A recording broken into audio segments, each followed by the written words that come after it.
Hey everyone, Josh Baldwin here with Vegan Fit. So a lot of new vegans have a really hard time starting out. For some people it's easy, for others it's really difficult. So I want to give you my top tips for new vegans to make this easier for you.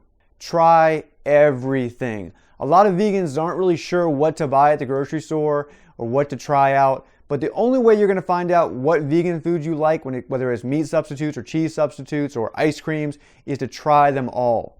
Don't be discouraged if you try one cheese and you don't like it and you say, well, maybe I don't like vegan cheese. Look, you probably didn't like all cheeses before you went vegan either, so you've got to find the ones that you like. Believe me, they're out there. In vegan, I have found so many brands that I love, but a lot of them I didn't find until almost a year in.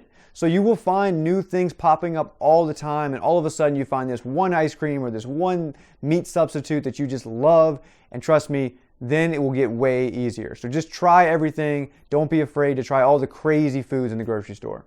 Next up, remember, if you eat something that's not vegan on accident, you are still a vegan, right? Give yourself a little bit of leeway here and understand that if you do mess up, it's okay, right? You're still vegan. Just do the best that you can. You can't always be perfect, but just try your best. And if you mess up one day and you eat something with gelatin in it or something like that, and you find out later, don't freak out about it. You're gonna be okay. Now this one is really important to me. Know why you're doing it and do your research. So if you're going to be doing this for the environment, it'd be great to have a lot of good facts on your side so that if you do have conversations with people, you feel confident that you are doing this for the right reasons. And if it's for the animals or if it's for your health, that's a great thing to learn about, not only so that you can have conversations with people and explain it to people, but also for your own knowledge as to why you should or shouldn't eat certain foods. Next up, make sure you pack for different outings. So if you're going to a cookout or a family gathering or whatever it may be, definitely pack your own food so that you don't have to worry so much about if they're going to have anything to eat.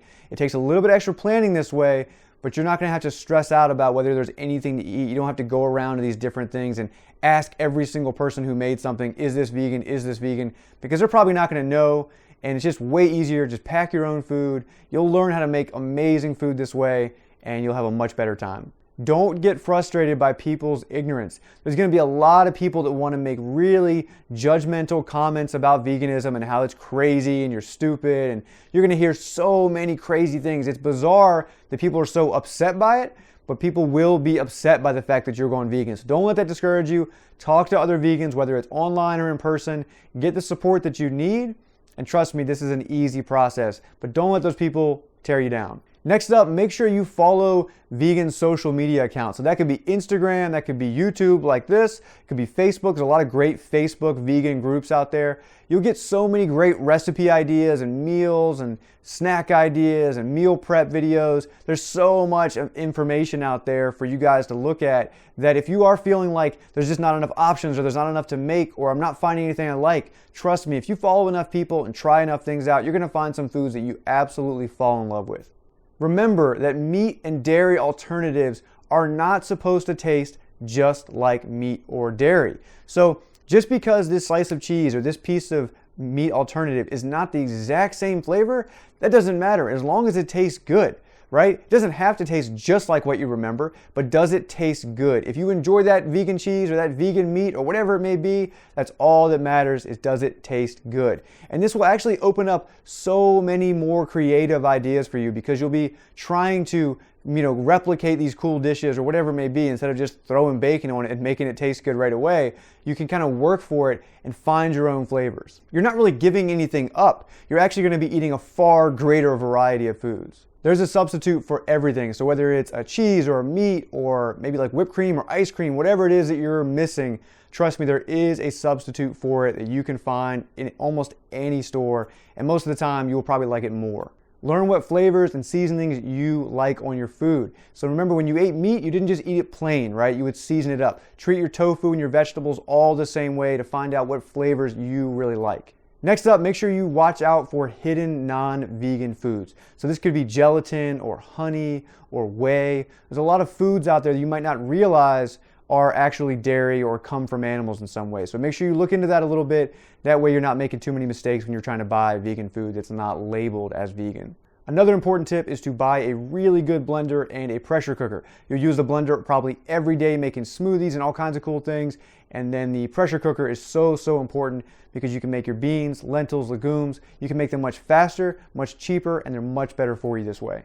One of my favorite tips is to make sure you seek out vegan restaurants, not vegan options at non-vegan restaurants. That's not what you're looking for. If you go to a non-vegan restaurant, they might have one vegan dish, but they're not going to put a lot of thought into it. It's going to be a bunch of veggies on a plate or some fried tofu or something. But if you seek out purely vegan restaurants, they're going to be so much more creative. They're going to treat the food like it should be treated, right? So if you're having tofu, they're going to marinate it overnight. It's going to taste amazing. If you go to some non-vegan restaurant, they're just going to throw it in the pan and that's it. So make sure you look for those really good vegan restaurants. You will find the best meals at those places. Last but not least, stick with it. Know that it will get better. A lot of people struggle for the first few weeks, but if you try to find the foods that you like, seek out new restaurants, trust me, it's actually so easy. And again, find those vegan support groups online, find local vegans to hang out with, and they can kind of show you the ropes in a lot of ways. And trust me, it gets so easy. After about a month, you'll look back and you'll never know why you weren't vegan all along. So let me know if you guys have any questions. I hope these tips help you out a lot.